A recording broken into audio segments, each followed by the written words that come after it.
최근에 국토부가 블로그에 이 민식이법 놀이라는 제목의 글을 올렸다가 좀 논란이 됐습니다. 지금 PC방을 가는 돈이 나온다, 사 먹을 수 있는 돈이 나온다, 이렇게 인식을 하고 오히려 그런 속도 제한이 갑자기 달리다 속도를 확 줄여야 되니까 더 사고가 날 수 있다. 학원 갈 때 급하게 이렇게 가다가 사고가 난 거였고, 어른들이 돈으로 무마시키려던 행동들이 이런 일을 키우지 않았을. 스쿨존 우리 30km 지켜야 되잖아요. 네네. 오히려 초과를 해서 달리는 사례들이 일반 도로에서보다 훨씬 많았다. 인식이 네. 그런 안전의식이 크게 개선되지 않은 것이 아닌가. 경찰청이 발표를 비교 분석하려면 스쿨존 이후에 사망자가 2년 동안 0명이면 그 2년 전에는 그럼 많았나? 2년 전에도 접했던 기억이 잘 안 나거든요.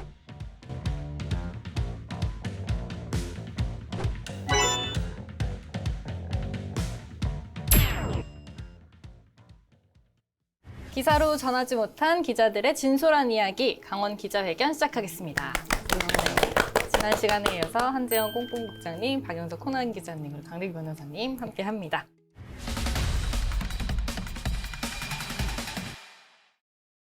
최근에 이 국토부가 블로그에 이 민식이법 놀이라는 제목의 글을 올렸다가 좀 논란이 됐습니다. 이게 뭐 스쿨존 내에서 운전자를 위협하는 그런 행위들을 좀 온라인 상에서 지칭하는 뭐 그런 단어인 것 같은데, 최근에 좀 뭐 이런 초등학생들이 위험천만한 놀이를 즐긴다 이런 내용의 좀 글을 올렸다가 제목을 민식이법 놀이라고 달아서 이게 뭐 아동 혐오다 막 이런 얘기를 들었던 것 같아요. 좀 요즘 이런 이슈 좀 어떻게 생각하시는지, 변호사님 어떻게 보세요? 네, 일단 뭐 지금 진행된 지 한 2년이 채 안 되고 있는데, 이 조항에 보면 어린이 보호구역에서 사고가 나서 어린이가 다쳤을 경우에 벌금이 500만 원 이상부터 시작을 해요. 뭐 징역형도 부과될 수가 있고요. 그럼 일단 시작이 벌금 500만 원 이상이기 때문에 사고가 발생했을 때 진짜 경미한 사고, 이 상해라는 거는 사실 진단서를 제출하면 실무적으로 상해로 보기 때문에 진짜 경미한 사고, 넘어져서 까졌던가 이런 경미한 사고에 있어서 운전자가 어린이한테 합의를 하면 되는 거예요. 500만 원 벌금을 낼 거를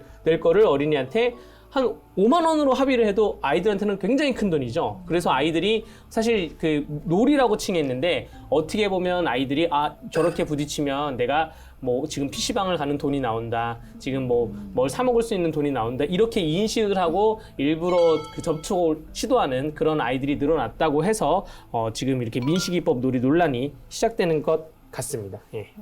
이게 또 민식이법 놀이라고 하니까 사실 듣기에 별로 좋지 않은 게, 네. 민식이법 자체는 뭐 그 취지나 이런 거 살펴봤을 때 충분히 공감할 수 있거든요. 근데 여기 이 법 뒤에 놀이를 붙여서 민식이법 놀이라고 표현하니까 좀 아무래도 민식군에 대한 좀 네. 뭔가 좀 2차 가해도 우려가 되고 좀 아동 혐오를 조장하는 것 같아서 좀 불편했고, 차라리 뭐 스쿨존 장난이라던가 뭐 스쿨존 놀이라든가 이런 식으로 좀 위험천만한 스쿨존 놀이 이런 식으로 좀 바꿔서 좀 순화해서 불렀으면 낫지 않을까 싶은데, 네. 국토부에서도 이 블로그에 어린이 기자단이 올렸나 그랬던 것 같은데 아무래도 필터링이 잘 안 됐던 것 같아요. 근데 네. 이렇게 민식이법 놀이라고 이렇게 정부 기관에서 떡하니 쓰여 있는 걸 보니까 아무래도 불편할 수밖에 없죠. 예. 이런 문제가 생겼던 게 정말 극소수의 잘못된 생각을 한 아이들, 일부 정말 극소수 아이들의 잘못된 판단에서 이런 일이 있었을 수는 있을 것 같은데, 그냥 어른들도 무단횡단 하잖아요. 네. 어른들이 무단횡단, 어른들도 불법으로 건너가기도 하는 경우, 아이들이 어른들의 거울인 것처럼 얘네가 어른들도 하니까 자기네도 학원 갈 때 급하게 이렇게 가다가 사고가 난 거였고, 그걸 어른들이 돈으로 무마시키려던 행동들이 이런 일을 키우지 않았을까라는 생각이 들어서, 꼭 이렇게 해놓으니까 아이들이 되게 영악한 아이들의 사기 행각 같이 느껴질 수 있는 이름이 네. 붙는 것 자체가, 제가 생각해도 이 이름은 바꾸어야 되지 않을까. 실제로 그러면 이런 일이 발생하면 책임 소재는 누구한테 있을까에 대해서 법률적으로 좀 따져보면, 네. 도로교통법 11조에 어린이의 보호자는 교통이 빈번한 도로에서 어린이를 놀게 하여서는 아니 된다라는 조항이 있어요. 그리고 영유아의 보호자는 교통이 빈번한 도로에서 영유아가 혼자 보행하게 해서는 아니 된다라는 조항이 있어요. 이게 이미 민식이법 훨씬 이전부터 도로교통법이 있을 때부터 있었던 조항이기 때문에, 결국 이 조항에 의하면 그 교통이 빈번한 곳에서 놀이를 하게 되면 이거는 어린이 보호자의 책임입니다. 그렇기 때문에 우리 가정에서 이런 위험한 놀이를 어린이들이 하고 있다면 거기에 대해서 부모님이 책임을 지는 거기 때문에 여기에 대해서는 그 좀 단호하게 교육을 네. 좀 해야 된다고 그렇게 교육을 해야 됩니다. 네. 지금 민식이법이 시행되고 한 뭐 1년, 2년이 돼가고 있는데 아직도 여전히 스쿨존 내에서 사고는 계속해서 발생하고 있잖아요. 좀 얼마 전에 뭐 인천에서 화물차에 초등학생이 튀어서 숨지는 사고도 좀 있었고 좀 강원도 내의 스쿨존 사고 상황은 좀 어떤지 궁금한데 제가 지난달 중순쯤에 기사를 작성을 했었는데 이제 네. 강원 경찰청에서 발표하기를 이제 올해 1월부터 7월 그리고 작년도 마찬가지로 1월부터 7월까지 이렇게 어린이 보호구역 교통사고 사례를 분석해 보니까 사망 사고는 2년 연속 없었다. 그리고 우리 보통 스쿨존에서 많이 일어나는 사고라고 하면 이제 보행 중 사고가 많잖아요. 네. 근데 다행히 올해 같은 경우에는 보행 중 사고는 없이 저기 어린이가 저기 차량에 차 있는 상태에서 교통사고는 있었지만 어린이가 차에 치인 사고는 뭐 없었다라는 그런 결과를 발표했었습니다. 네. 근데 이게 저는 이 발표를 보고 경찰청이 발표를 비교 분석하려면 스쿨존 이후에 어린이 사망자가 0명, 2년 동안 0명이면 그 2년 전에는 그럼 많았나? 요거를 좀 같이 발표를 했었어야 되는데 저희가 이제 어린이가 교통사고로 사망하게 되면 보통 사회 뉴스로 많이 보도를 접하는데 제 기억에 강원도에서 이 2년 전에도 접했던 기억이 잘 안 나거든요. 그래서 이게 만약에 그 전에는 어린이 사망 사고가 연간 몇 건이 있었는데 지금은 0건이 됐다고 하면 이 민식이법, 이 스쿨존에 대해서 그 도로교통을 강화하는 그 정책이 성공한 것인데 그런 비교 대상을 할 수 없는 게 좀 이 발표에 좀 아쉬웠어요. 예. 일단은 지금 민식이법 시행되고 나서 아무래도 스쿨존 지나갈 때 운전자들도 좀 더 신경 쓰고 운전하게 되잖아요. 좀 실제로 운전하실 때 어떠신지 좀 궁금해요. 처음 도입됐을 때 학교 앞에서만 유의해야 되는지 알았는데 유치원이나 어린이집이 있는데도 그 스쿨존 내 네. 구역이더라고요. 근데 이제 그걸 모르고 슝 갔죠. 갔는데 그 당시에는 몰랐는데 나중에 이제 계도 기간 동안에 카메라가 설치가 네. 되고 날라오더라고요. 근데 다행히 이제 벌금이나 과태료를 부과시키진 않았는데 이 구역도 그 이제 스쿨존 내의 구역이니까 30km 이하로 주행을 해야 된다라는 걸 와서 그때부터 정신 번쩍 차리고 그리고 잘 아는 곳을 가면 이 근처에 학교가 있지라고 인식을 맞아요. 하는데 어떤 곳은 4차선, 뭐 6차선 대도로이고 인도에도 가드레일이 있어요 이미. 그래서 뭐 어린이뿐만 아니라 어떠한 사람도 도로에 뛰어들 수가 없어요. 또 등하굣길이 아니고 야간인데 갑자기 블랙박스가 삥삥삥삥 30km를 하러 걸리면 저도 이 근처에 학교가 있어? 뭐 이렇게 생각이 드는 거예요. 그래서 처음에는 적응이 굉장히 안 됐다가 최근에는 좀 적응이 잘 돼서 서행을 하려고 좀 노력하고 있습니다. 이제는 익숙해진 것 같습니다. 기자님은 어떠세요? 저도 이제 외곽 같은데 이렇게 가다 보면은 갑자기 스쿨존이 툭 튀어나오는 그런 느낌으로 갑자기 이제 그 30km 넘지 말라고 네. 굉장히 또 그 알림이 세게 내비게이션에서 세게 나오니까 네. 아니 대체 눈으로 봤을 때는 여기 학교나 이런 데가 안 보이는데 대체 뭐가 있는 거야 하면서 네. 오히려 그런 걸 알게 된 것 같아요. 아 여기에 이런 어린이 시설이 관련 있구나. 시설이 있구나 그걸 알게 되는 것 같아요. 그래서 말씀해주신 것처럼 더 지금 과속 단속 장비가 좀 늘어나고 있는 것 같은데 이제 강원도 스쿨존 내 과속 적발 건수가 일반 다른 지역에 비해서 좀 3배나 많은 수치가 나왔다고 해요. 어떻게 생각하시는지 궁금합니다. 그 스쿨존에는 아직 카메라를 이제 계속 설치를 하고 있고 네. 이게 뭐 지금 정상적으로 얼마나 작동을 하는지는 모르겠는데 일단 경찰이 그 우리 스쿨존 그 설치한 카메라하고 그냥 일반 도로에 있는 카메라하고 한번 표본을 추출해 가지고 한번 좀 단속 건수를 살펴봤더니 스쿨존 우리 30km 지켜야 되잖아요. 네네. 오히려 초과를 해서 달리는 사례들이 일반 도로에서보다 훨씬 많았다. 그러니까 이렇게 아마 국장님처럼 무심코 지나간 사례도 있을 것이고 아니면은 그냥 이건 뭐 스쿨존 이건 뭐 좀 지나가면 어때 하고 그냥 또 학생이 없다고 그냥 쌩하고 지나간 사례도 네. 있을 것이고 그런 사례들이 있을 텐데 아무튼 간에 일반 도로에서 우리가 과속을 하는 사례보다 스쿨존에서 그냥 지나간 사례들이 훨씬 많았던 거죠. 건수로 자체로만 보면은 3배 가량 차이가 나니까 여전히 좀 이런 자료를 보면 또 뭐야 아직도 좀 우리 운전자들의 인식이 네. 그런 안전의식이 크게 개선되지 않은 것이 아닌가라는 생각이 들어요. 저는 이 통계 자료를 좀 더 세밀하게 스쿨존별로 발표를 했으면 좋겠어요.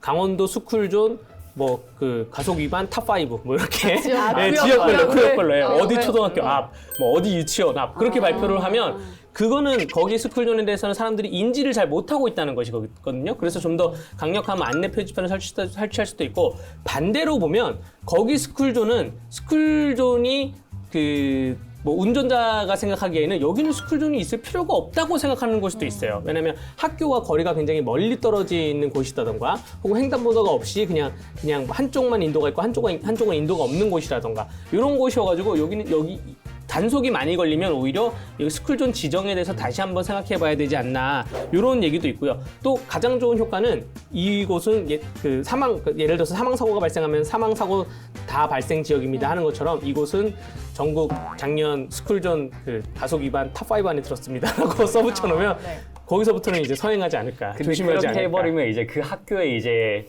학생들을 보내지 않을 염려가 좀 그럴 있기 수가 때문에 있네. 약간 좀 네. 예. 아무튼 뭐 저희끼리 아무튼 좀 알 수 있게 그런 것들을 특정 뭐 학교는 아니더라도 특정 지역에서 좀 이런 것들이 빈번하게 일어난다는 거를 좀 이렇게 좀 알리는 거는 좀 의미가 있을 것 맞아요. 같다는 네. 생각이 드네요. 예. 네. 그래도 최근에는 또 좀 안전속도 5030 이런 제도가 좀 시행이 되고 있잖아요. 근데 그만큼 이렇게 도심 곳곳에 속도를 제한하는 곳들이 늘어나면서 운전자들의 불만도 좀 늘어나고 있다고 합니다. 실제로 운전하시면서 많이 느끼실 것 같은데 변호사님은 어떠세요?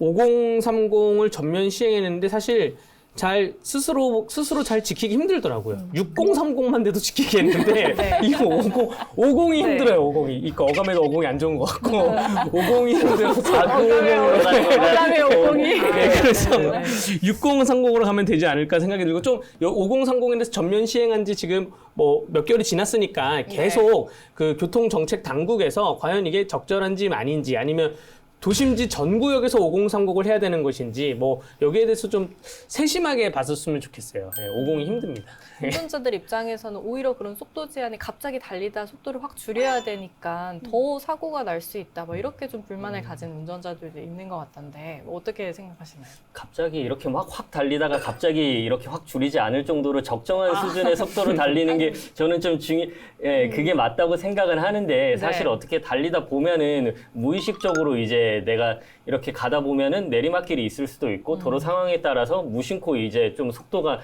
내가 언제 이만큼 달렸지 이런 모르는 순간들이 있긴 하지만 일단은 기본적으로는 좀 속도를 맞춰서 달리는 게 나은 것 같긴 하고 근데 그런 거를 이제 고려를 하더라도 사실 좀 카메라는 또 카메라가 요새 진짜 되게 많아요. 그래가지고 네. 고정식 카메라 이렇게 위에 달려 있는 것들도 굉장히 많고 어디 고속도로 가도 이동식 카메라들도 굉장히 많이 설치돼 있으니까 진짜 좀 운전하는 입장에서는 이렇게 감시당하고 있는 느낌? 뭐 그런 게 예. 근데 저 같은 사람도 저는 아예 과속을 잘 안 하고 그냥 거의 속도 자체가 그렇게 빠른 편은 아닌데 확실히 느껴지는 게 전체적으로 다 느려질 수밖에 없는 상황이잖아요. 네. 5030이면 예전보다 정말 뭐 60km를 선호했던 분들도 50에 가야 되는 상황이고 갑자기 줄여야 되는 상황도 발생하고 하는데 이 5030 정책과 같이 신호 체계도 좀 개선이 돼서 뭐 연동 신호가 좀 더 확대가 된다든가 이 지역의 흐름을 봤을 때 여기는 5030이 도입이 되려면 신호 체계가 이렇게 돼야 좀 연동적으로 갈 수 있는 그런 게 같이 수반이 됐었으면은 그거에 대해서 좀 괜찮을 텐데 이 신호 체계는 별로 안 바뀐 것 같더라고요. 보면 이제 기다려야 되는 차가 나가는 속도가 느려지고 갑자기 앞에 급정거를 하는 차들도 생기고 막 이러니까 네. 운행하면서 이게 약간 불안하다라는 생각이 들기도 하고 그 흐름이 느려진다라는 걸 같이 느끼니까 조바심이 좀 나긴 하는 것 같아요. 확실히 좀 교통체증이랄까 딱 그 구간에서는 갑자기 확 줄어들긴 줄어드니까 그러니까 법원 같은 경우에도 제가 이제 법원 가다 보면 스쿨존이 있어요. 한 군데 있으면 있어요. 저기 네. 이렇게 보면은 있잖아요. 저기 녹색불인데 네. 저 신호를 받아서 그쵸. 가고 싶은데 맞아요. 스쿨존이 있네. 있어요. 어떡하지? 30km를 맞춰야 돼. 35km로 가면 안 될까? 약간 이런 내적 갈등. 아니면 40km까지는 거기에요. 안 찍히지 않을까? 괜찮지 않을까? 이런 내적 갈등.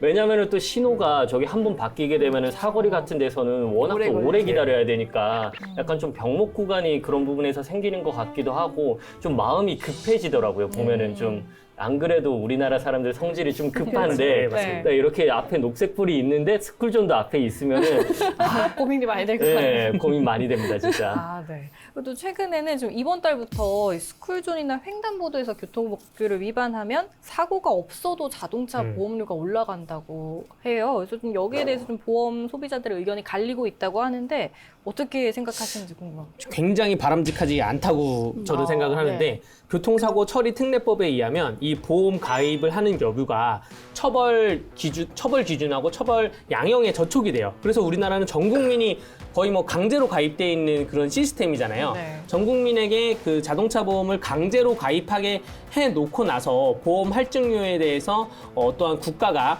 개입을 해서 운운한다? 여기에 대해서 아니면 뭐 국가가 아니고 민간 보험사긴 하지만 사고가 나지 않고 단순히 과실로 법규 위반을 했는데도 여기에 대해서 할증료를 적용한다? 이거는 굉장히 바람직하지 않다고 보고요. 왜냐하면 법규라는 게 이게 뭐 여러 적체가 돼서 10건 이상이 걸렸을 때 뭐 할증료, 뭐 20건 이상 할증료 이런 것도 아니고 첫 건부터 할증료가 발생을 하면 실제로 과실로 인한 아까 말씀드렸다시피 초인지에서는 모르고 가는 사람들도 굉장히 많거든요. 또 혹여나 내비게이션을 보고 간다 하더라도 내비게이션의 업그레이드 문제나 다른 오류 문제로 인해서 인지를 못하는 경우도 왕왕 있어요. 그런데도 불구하고 보험료 할증료를 1, 2%도 아니고 1회 위반하면 5%, 2회 위반하면 10%는 이거는 굉장히 특히 운수업을 하시는 분들은 굉장히 먹고 살기 힘들어질 거예요. 가뜩이나 지금 코로나19 때문에 소상공인들 힘든데 그렇게 되지 않을까 굉장히 우려되고 반대하는 입장입니다, 저는. 네.